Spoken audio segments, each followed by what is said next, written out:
여러분 스스로 한번 질문해 보세요. 세상에서 가장 어려운 일은 무엇일까? 세상에서 가장 어려운 일은 무엇일까? 제가 이것을 인터넷 구글에다가 이렇게 쳐보니까요, 사람들이 막 이런저런 글들을 적어놨는데, 살 빼는 일이 가장 어렵다. 이 중에 한 10kg에서 20kg 살 뺀 분들 있잖아요. 그분들은 정말 독종이세요. 대단한 분입니다. 돈 버는 일이 가장 어렵더라. 어렵죠? 저만 어려운가요? 제가 또 돈 버는 게 가장 쉬웠다라고 하는 분도 만나봤거든요. 그런 분도 있더라고요. 세상에서 가장 어려운 일, 이거에 대해 한 저자가 이렇게 글을 적었더라고요. 세상에서 가장 어려운 일은 사람이 사람의 마음을 얻는 일이다. 옆 사람 바라보시죠. 그 사람의 마음이 얻어질 것 같아요? 특별히 남편과 아내들이요, 더 눈을 바라보시기 바랍니다. 자, 눈을 한번 더 바라보세요. 엄마랑 자녀들 한번 보세요. 마음이 얻어지는 것 같아요? 쉽지 않죠. 눈에 보이지도 않고 수시로 바뀌는 사람의 마음을 얻는 일은 절대 쉽지 않습니다. 그래서 먼저 찾아가야 할지 아니면 기다려야 할지 고민되는 순간들이 참 많이 있죠. 여러분은 관계를 맺을 때 먼저 적극적으로 찾아가는 사람입니까? 아니면 찾아오는 사람을 기다리는 사람입니까? 찾아가는 것도 기다리는 것도 사실은 쉬운 일은 아닙니다. 어떤 사람에게 쉽게 다가가다가도 어떤 사람에게는 쉽게 다가갈 수 없는 아우라가 느껴지는 분들이 계세요. 먼저 용기 내서 다가갔더니 좋아하는 사람이 있는 반면에 오히려 거절감을 느끼고 모욕감을 느끼게 하는 분들도 있습니다. 먼저 다가와 주면 왠지 모를 따뜻함이 느껴지다가도 왜 다가올까 경계심이 생기기도 합니다. 수많은 관계를 맺으며 살아가지만 이처럼 관계라는 것이 참 미묘하다라는 생각이 듭니다. 오늘 본문 말씀을 찾아가는 사람과 기다리는 사람이라는 관점으로 같이 한번 살펴보기 원합니다. 여러분도 알다시피 본문에 나와 있는 사울은 찾아가는 사람이었습니다. 이전에는 예수 믿는 사람들을 잡으러 찾아다녔던 사람이었습니다. 그랬던 사울이 예수를 만나게 되자 예수가 하나님의 아들이다 증거하며 각 회당을 찾아다니는 사람이 되었다라고 성경이 말합니다. 갑작스럽게 사울이 변했습니다. 사울의 그 증언, 그 고백을 듣는 많은 사람들이 얼마나 놀랐을까요? 유대인들에게는 뭐지라는 의문이 생겼을 겁니다. 그리고 그리스도인들에게는 우리를 속이려고 거짓말하는 건 아닌가라는 오해가 생겼을 겁니다. 사울은 찾아갔지만 그를 반겨주지 않았습니다. 그럼에도 사울은 굽히지 않습니다. 본문 22절에 보니까 사울은 힘을 더 얻어 예수를 그리스도라 증언하였다라고 말합니다. 사람들의 오해에 억울할 법도 한데, 그래서 포기할 법도 한데, 오히려 자기를 오해하고 거절하는 사람들로 인해 뭐를 얻었다고요? 힘을 얻었대요. 여러분 거절하는 사람 이번 주에 몇 번 경험해 보셨습니까?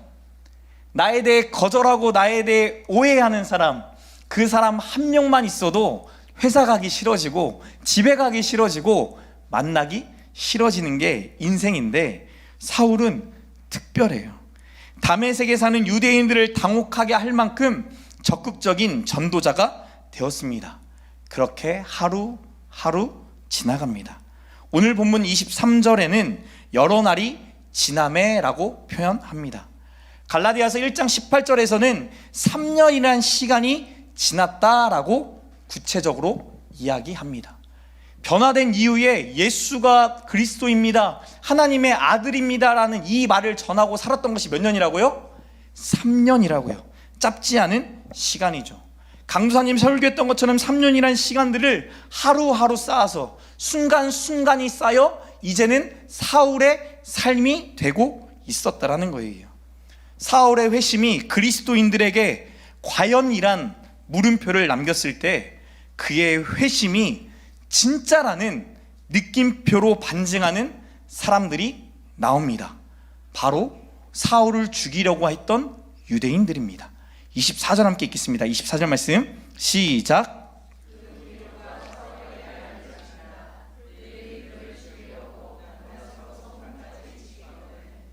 사울이 예수를 증거하기 시작하니까 이 사울을 잡고자 죽이고자 잠도 자지 않으면서 성벽을 지키는 사람들, 그 유대인들이 있었다라는 거예요. 왜 이토록 사울을 잡고자 합니까? 죽이려고 합니까? 그들이 보기에도 이전에는 우리와 같이 유대교를 믿던 자였는데 이제 이 사울이라는 자가 그리스도인을 잡아 죽이던 이 사람이 진짜 그리스도인이 되었다라고 이들이 고백하고 있는 거죠. 사울의 말과 행동과 그의 순간순간이 유대인들에게는 배신이다라는 느낌표로 딱 찍힌 겁니다. 예수 믿는 자들을 잡으러 온 줄 알았더니 오히려 자신들에게 위협이 되는 존재로 찾아왔다라는 거예요. 아이러니하게도 사울을 죽이려는 유대인들의 모습은 사울이 진짜 예수를 믿는 자라는 것을, 그의 회심이 거짓이 아니라 진짜라는 것을 증거하고 있는 거죠. 목숨의 위협 속에서 밤에 광주리를 타고 성벽을 탈출합니다. 그리고 이 사울이 어디로 향해요? 예루살렘으로 향합니다. 그 이유를 26절에 말씀합니다. 26절 말씀 읽겠습니다. 시작.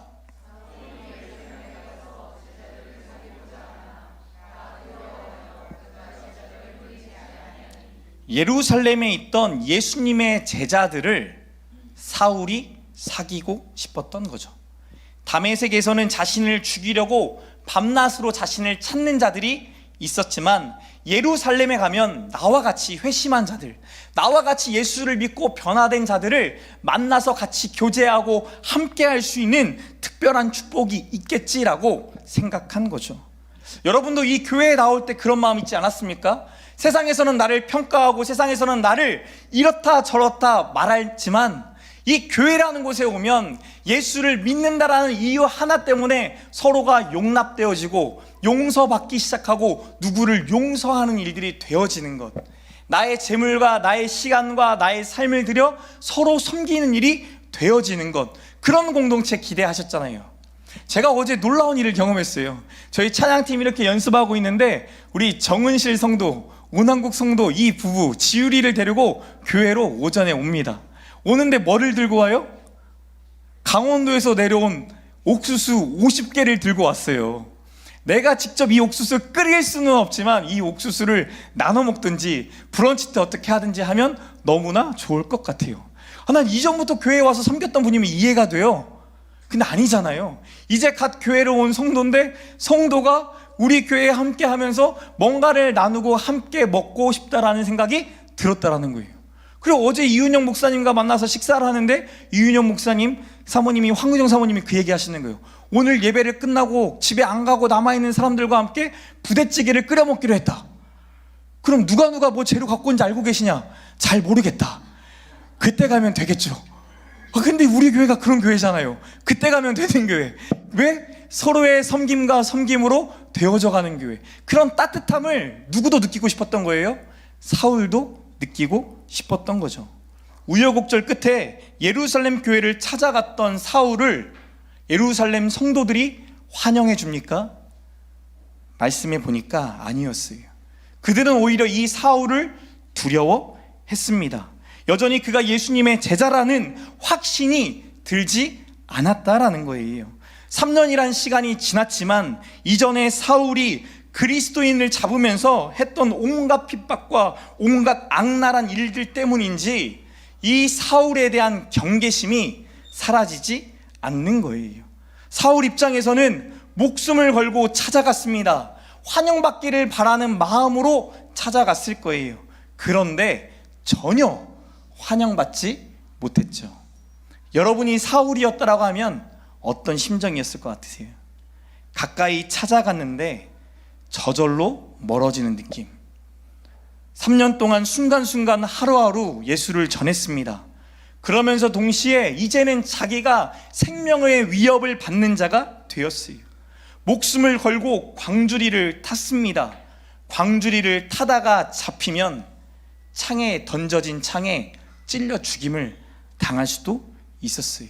그런데 그 성벽을 내려와 예루살렘까지 왔는데 나의 애씀과 수고와 노력을 아려주기는커녕 여전히 오해하고 여전히 두려워하니 스스로 해결할 수 없는 또 다른 벽에 직면하고 만 거죠.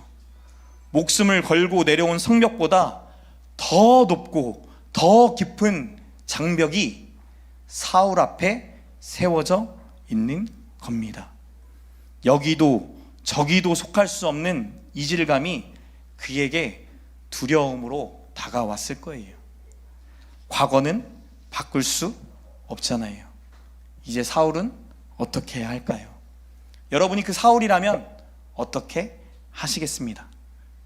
우리도 이런 장벽을 마주칠 때가 있습니다. 누군가의 말과 누군가의 행동에, 그리고 펼쳐지는 어떤 상황과 어떤 날이 잊고 살았던, 그리고 너무나 잊고 싶었던 나의 과거를 불현듯 수면 밖으로 떠오르게 할 때가 있어요. 내 과거를 지울 수 있다면 얼마나 좋을까? 내 과오를 돌이킬 수 있다고 한다면 얼마나 감사할까? 자고 일어나면 그 선택 이전으로 돌아가게 해주시면 안 됩니까? 기도하기도 할 거예요. 지금 잘하고 있는 모습만, 이 모습만 보고 나를 인정해주면 안 되는가? 나 많이 바뀌었는데 아직도 부족한가? 이런 생각이 들죠. 이번에 제가 필리핀에 갔을 때 강용 선교사님이 데리고 있는 아이들 3명이 기숙사 생활을 하고 있었어요.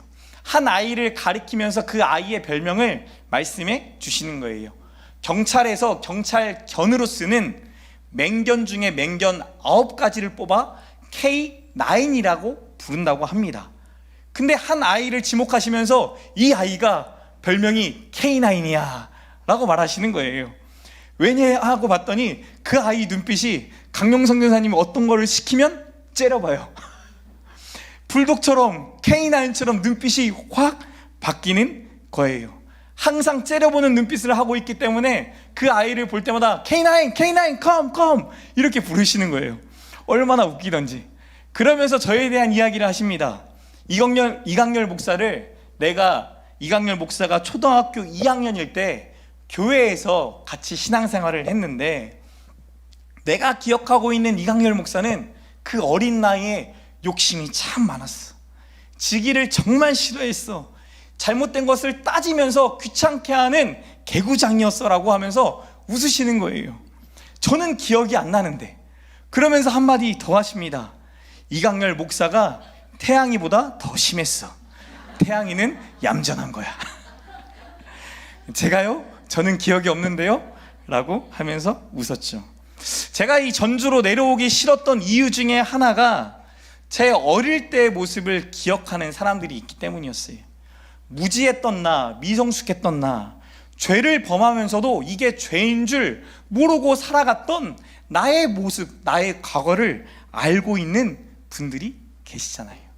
지금은 그분들이 저를 위해 기도해주고 저를 위해 섬겨주는 후원자가 되어주셨지만 여전히 그들의 머릿속에 제가 기억 남지 않겠습니까?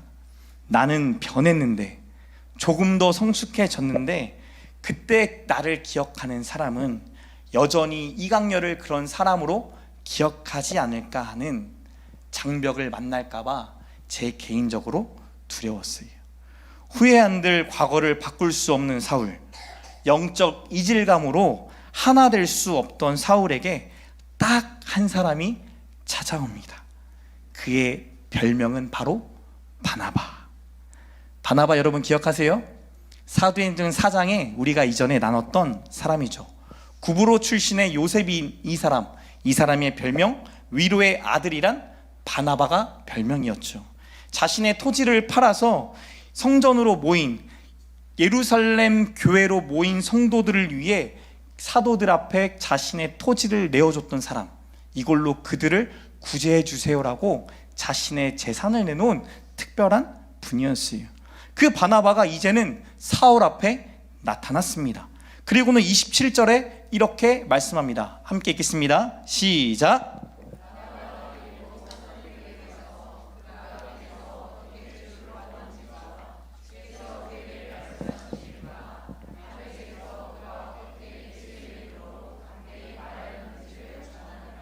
아멘. 사울 스스로는 자신을 변호할 수도 진심을 전할 방법도 사라졌죠. 근데 이때 하나님께서 믿음의 선배, 성령과 믿음이 충만한 바나바를 통해 사울의 진심을 전하게 하셨어요. 사울의 그 마음을 깨닫고 사울을 직접 데리고 가서 사도들 앞에 세우고 자신이 직접 변론합니다. 바나바의 변론으로 사울이 제자들과 함께 하게 되었다라고 28절에 말씀이에요. 예수님의 제자들에게 사울의 100마디의 설득보다 바나바의 한마디 조언이 더 크게 작용했다라는 거예요. 왜일까요? 바나바는 그동안 진심으로 교회를 세우는 좋은 어른이었기 때문이에요. 자신의 토지를 팔아 어려운 사람을 도울 만큼, 위로의 사람이라 성도들이 부를 만큼 그는 예수님을 나타내는 교회의 좋은 어른이었어요.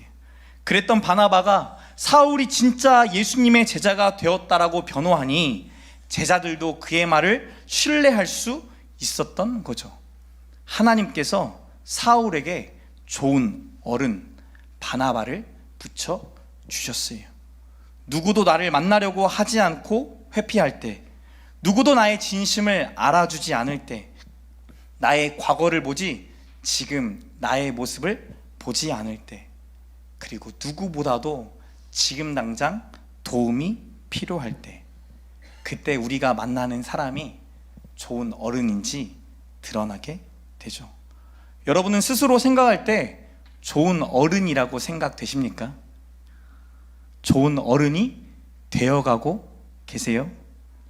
지난주 필리핀 쾌전 추천교회를 다녀오면서 이강용 홍성화 선교사님께서 그곳에서 참 많은 성도들의 좋은 어른이 되어가고 있다, 좋은 롤 모델이 되어가고 있다는 것을 하나님이 너무 잘 보여주시는 거예요. 그 저희 어머니가 그 모습을 보고 너무나 감동이 되셨는지 이렇게 말씀하시더라고요. 저 아이들 곁에 두 선교사님 부부가 계신 게 진짜 복이다. 떨어지지 않고 저 아이들이 저 선교사님 곁에 딱 붙어 있으면 좋겠네 라는 말을 하세요. 진짜 좋은 어른이시더라고요. K9이라 불렸던 이 애슐리, 이 자매가 고등학교 2학년인데도 불구하고 아이들 앞에서, 성도들 앞에서 찬양 인도를 하는데요, 성령의 불이 임해요. 강력해요.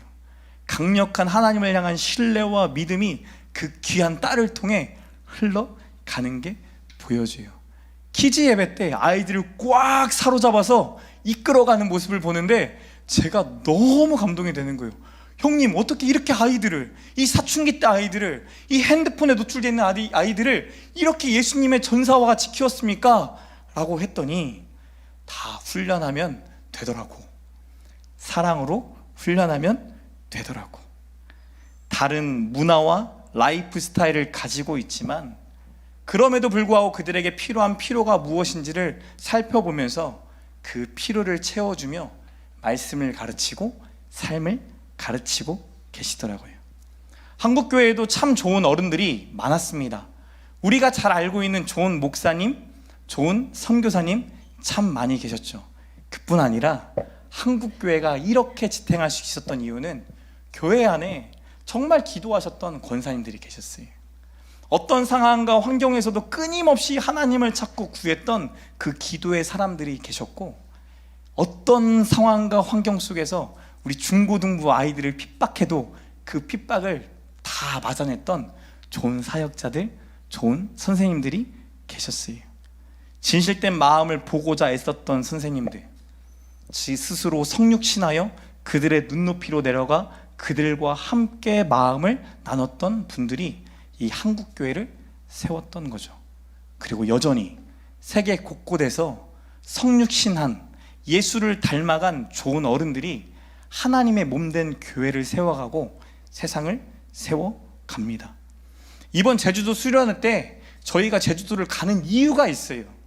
아이들에게 특별한 만남이 경험되기를 소망하는 거예요. 제주 추천교회를 설립하신 이용해 목사님, 이분도 일반 분은 아니거든요. 오스트리아에서 왕이 준 상장을 받은 태권도 선수예요. 국가대표 출신의 분이세요. 그랬던 분이 그 모든 것을 내려놓고 대학교 강사직을 내려놓고 선교를 다니고 주변에 있는 사람들을 세우고 전도하고 제주도라는 그 땅에서 연합이 되지 않는 그곳에 연합하는 힘을 힘쓰고자 발버둥치는 분이세요. 저희가 좋은 어른들을 소개하려고 고민하고 찾다 보니까 스페이스 클라우드라고 공간을 대여해주는 어플이 있어요. 홈페이지가 있어요. 그 홈페이지의 대표와 또 저희가 연결이 됐어요. 그분과 연결이 되어 또 여러 가지 사람들이 연결되는 일들이 경험되어져요. 크리스찬으로서 하나님의 나라를 세우기를 소망하는 꿈과 비전을 갖고 단순히 돈 버는 목적이 아니라 하나님의 나라를 세운다, 하나님의 교회를 세운다, 하나님의 사람들을 세워간다라는 꿈을 갖고 살아가는 하나님의 사람들을 만나게 하실 것 같아요. 그래서 저는 너무 기대가 돼요. 이 제주도 여행을 통해 아이들을 뭘 보고 뭘 들으며 뭘 경험하게 될지가 너무나 기대가 돼요. 그리고 나면 우리 아이들의 귀가 눈이 조금씩 열리기 시작하겠죠. 그리고 또 뭐가 보일까요? 우리 교회에 얼마나 좋은 어른들이 계신지, 얼마나 좋은 어른이 되고자 발버둥 치시는 분들이 계시는지를 보게 될 거라고요. 왜? 하나님이 그 마음을 주셨기 때문에. 저는 세상에 좋은 아이, 나쁜 아이는 없다라고 생각합니다. 좋은 어른과 나쁜 어른만 있을 뿐이에요. 좋은 어른을 만나면 어떤 아이라 할지라도 그 아이는 결국 변화되더라고요. 그 변화가 눈에 가시적으로 들어와요.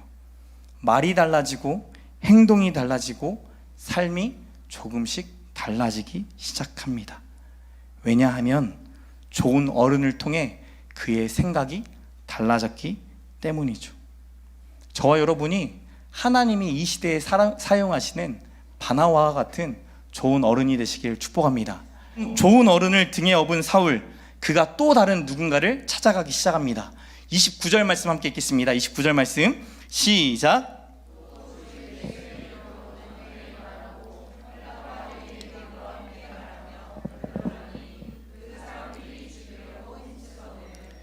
예루살렘 교회 성도들과 교제하더니 또다시 바울이 찾아 나서기 시작합니다. 주 예수의 이름을 전하고자 이 사람 저 사람 찾아다녀요. 그러다 헬라파 유대인들을 만났습니다. 헬라파 유대인은 그리스 문화권에서 성장한 유대인들입니다. 이방 지역에 살면서도 자신들이 가지고 있는 유대 전통을 지켰던 신념이 확고한 사람들이에요. 그들은 토론을 좋아했고 율법과 교리를 논리적으로 설명하면서 나누었던 사람들입니다. 그랬던 헬라파 유대인들과 사울이 만나게 되었고 말하며 변론하기 시작합니다. 서로가 각자 다른 신앙을 가진 사람들끼리 모여 신앙 이야기를 하듯 이야기를 하는 거죠. 새번역 성경에서는 토론했다라고 번역했고 현대인의 성경에서는 논쟁했다라고 번역합니다.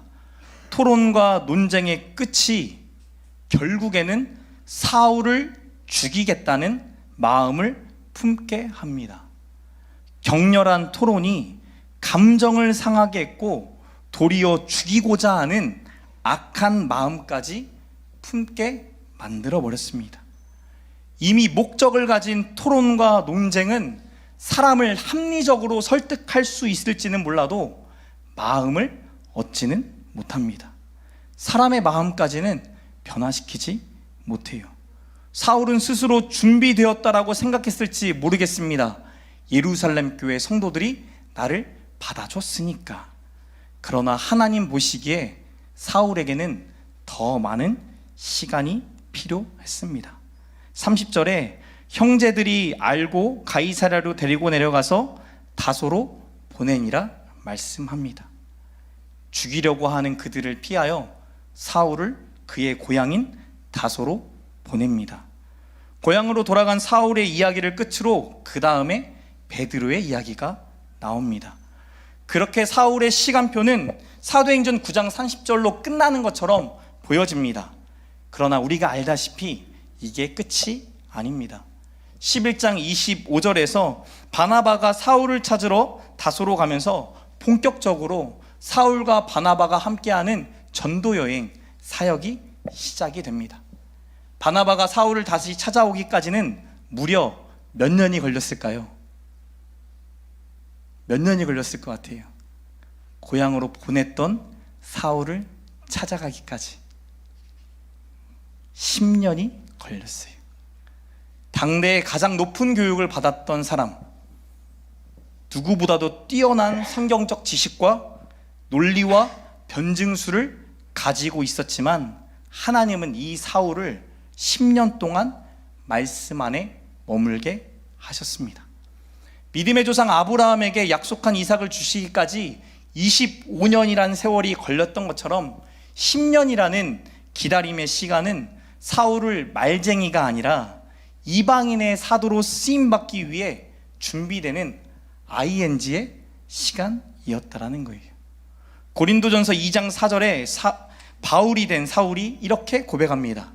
내 말과 내 전도함이 설득력 있는 지혜의 말로 하지 아니하고 다만 성령의 나타나심과 능력으로 하였다 고백합니다. 하나님은 설득력 있는 지혜의 말로 살아왔던 사울을 이제는 성령의 나타나심과 성령의 능력을 의지하여 살아가는 자로 완전히 바꿔버리셨습니다. 여러분, 기다림의 시간이 얼마나 지루하고 힘듭니까? 그 기다림의 시간이 상당히 두렵잖아요. 나도 빨리 쓰임받고 싶은 마음이 있잖아요. 바나바가 예루살렘 교회에 인정받았던 것처럼 성령 충만한 자였더라, 저의 섬김이 참 귀하고 복되더라는 칭찬을 받았던 것처럼 우리도 그런 사람 되고 싶잖아요. 영향력 있는 바나바와 같은 어른이 빨리 되고 싶은 욕구가 우리 안에도 있어요. 그리고 보여주고 싶죠. 세상 사람들에게, 교인들에게. 그러나 아이러니하게도 성경은 우리로 하여금 기다리라 말씀하세요. 기다림의 시간이 없이는 우리가 이삭이 아니라 이스마엘을 낳을 수도 있다라고 말씀합니다. 하나님의 일을 한다고 말하면서도, 하나님을 위해 산다고 말하면서도 우리가 하나님의 마음을 거치게 하는 바벨탑을 쌓을지도 모른다 말씀하세요. 그럼 우리는 어떻게 해야 될까요? 하나님의 시간표가 있음을 확신하고 그 시간표에 우리의 마음과 몸을 맡겨야겠죠. 믿음으로 그분의 시간표를 따라가고 있음을 하루하루 살아가면서, 강사님 말했던 그 순간순간을 살아가면서 하나님의 일하심을 분별하는 거예요. 오늘도 하나님의 시간은 완벽하고 온전하게 흘러갔다라는 믿음의 확신이 저와 여러분 가운데 있기를 소망합니다. 31절은 이렇게 끝을 맺죠.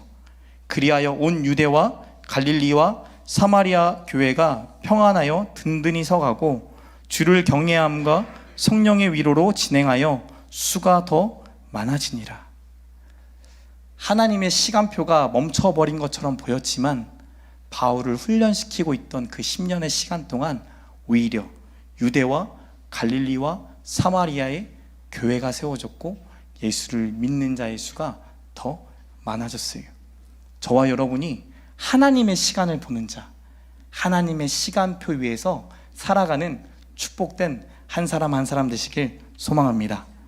시간 같이 찬양하실 텐데요, 기대라는 찬양할 거예요. 기대라는 찬양이 저희 참 중고등학교 때 많이 불렀던 찬양인데, 저 찬양 부르면서 정말 많이 기대했거든요. 나는 나중에 커서 뭐가 될까? 나는 나중에 커서 어떻게 하나님 앞에 쓰임받을까? 참 많은 기대와 소망을 가지고 찬양했었고 하나님께 기도했던 것 같아요. 하나님, 내가 뭘 잘하는지 잘 모르겠어요. 내가 다른 사람과 뭐가 특별한지 잘 모르겠어요. 그랬던 고백들이 참 많았는데, 어느덧 제가 담임 목사가 되고 어느덧 필리핀에 나가 있어도 여전히 이 교회를 걱정하고 바라보고 생각하는 작은 어른이 되어 있더라고요. 하나님이 저에게 하나님의 시간표 안에 있다는 것을 조금씩 더 알아가게 하세요. 그리고 강렬아, 너도 바나바처럼 좋은 어른 될 수 있는데, 아니 바나바처럼 좋은 어른이 되도록 내가 만들어 가고 있는데 보이나? 하나님의 일하심이 보이나? 강영선 교사님이 저한테 그러시는 거예요. 이강렬 목사는 내가 형이지만 하나님 크게 쓸 것 같아. 나보다 더 많은 걸 가지고 있어. 더 많은 영적인 능력이 있는 것 같고, 내가 보지 못했던 것을 보는 것 같고, 내가 듣지 못했던 것을 들으면서 하나님 앞에 해보려고 발버둥 치는 것 같아 라고 말을 하는데, 저는 이강영 선교사님 바라보면서 제 전도사 시절에 너무 동경했거든요. 가는 곳곳마다 없었던 중고등부가 세워지고 청년부가 세워지고 사역을 인정받으면서 하나님의 나라를 세워가는 모습이 너무나 부러웠어요. 나는 과연 저렇게 할 수 있을까? 나는 저런 능력이 내 안에 있을까? 기대가 생기면서도 두려움이 있었는데, 그랬던 그분이 저에게 말씀해 주는 거예요. 이강렬 목사가 하나님 앞에서 더 잘 세워졌으면 좋겠어. 하나님의 나라를 너도 나도 같이 잘 세워갔으면 좋겠어. 우리가 하나님 앞에 계속 쓰임받았으면 좋겠어 라는 말을 하더라고요. 그래서 더 소망이 생겼어요. 하나님 안에 좋은 어른이 되어보자. 하나님 안에서 좋은 어른이 되는 것이 무엇인지 하나님께 매번 질문해보자. 나에게 만나게 하고 붙여준 사람들을 그냥 보내는 자가 아니라 그 시간이 특별한 시간, 하나님의 시간표 안에 있음을 발견하는 시간이 되도록 내가 최선을 다해보자. 하나님이 깨닫게 하신 것, 발견케 하신 것 전하며 하나님의 마음을 드러내보자. 여러분과 저의 시간표가 분명히 다르겠죠.